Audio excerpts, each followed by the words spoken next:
Ibihe byiza kuri mwe mwese mudukurikiye, tubaye ikaze ku makuru y'Igihe mutegurirwa na Meteo Rwanda. Igiye kugezaho nitwa Ugirande Emmanuel. Tutangira tubera hamwe byaranze ikirere cy'uyu munsi, turaza kureba itengeje ry'umunsi w'ejo ndetse n'iminsi 5 iri imbere kwita tuzakomeza kwitwara.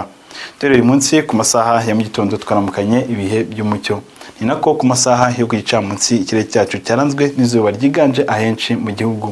Ku masaha ya nijoro nta mvura iteganyijwe mu turere twose tugize igihugu cyacu.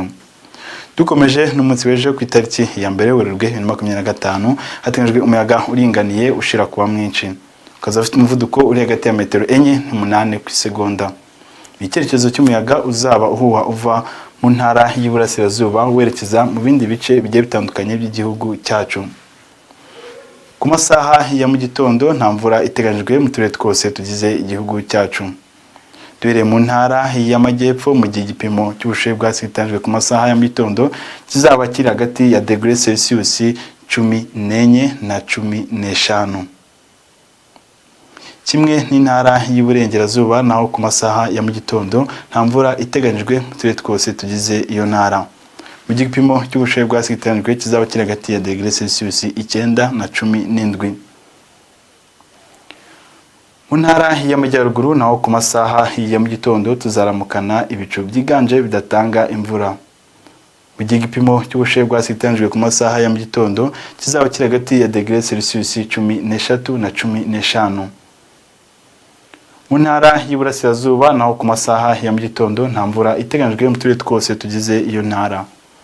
Mu gihe igipimo cy'ubushyuhe bwasitanjwe kizaba kiri hagati ya degree Celsius 14 na 17. Umujyi wa Kigali naho ku masaha ya mu gitondo tuzaramukana ibihe by'umucyo. Mu gihe igipimo cy'ubushyuhe bwasitanjwe kizajya kuri degree Celsius 17. Ku masaha yo ku gicamunsi duhereye mu ntara y'Amajyepfo nta mvura iteganyijwe mu turere twose tugize iyo ntara. Mu gihe igipimo cy'ubushyuhe bw'ejo biteganyijwe kizajya kuri degree Celsius 30. Mu ntara y'Iburengerazuba ku masaha ku gicamunsi hateganyijwe imvura mu turere twa Rubavu, Rusizi na Nyamasheke. Mu gihe ahandi hasigaye nta mvura ihateganyijwe. Mu gihe igipimo cy'ubushyuhe bw'ejo biteganyijwe kizajya kuri degree Celsius 30. Mu ntara y'Amajyaruguru ku masaha ku gicamunsi nta mvura iteganyijwe mu turere twose tugize iyo ntara. Mu gihe igipimo cy'ubushyuhe bw'ejo biteganyijwe kizajya kuri degree Celsius 29. Kimwe n'intara y'Iburasirazuba ku masaha ku gicamunsi nta mvura iteganyijwe mu turere twose tugize iyo ntara. Mu gihe igipimo cy'ubushyuhe bw'ejo biteganyijwe kizajya kuri degree Celsius 33 mu karere ka Nyagatare. Umujyi wa Kigali naho ku masaha ku gicamunsi nta mvura ihateganyijwe. Mu gihe igipimo cy'ubushyuhe bw'ejo biteganyijwe kizajya kuri degree Celsius 32.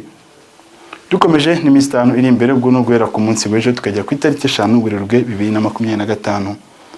Mu minsi 5 iri imbere uretse intara y'Iburengerazuba mu bice bigiye bitandukanye hateganyijwe imvura muri iyi minsi 5 iri imbere, mu gihe ahenshi mu gihugu hateganyijwe imvura yumvikanamo inkuba izahera ku itariki 3 ikagera ku itariki 5.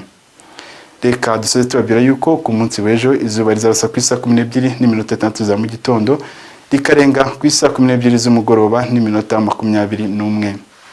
Murakoze mukomeze kugira ibihe byiza.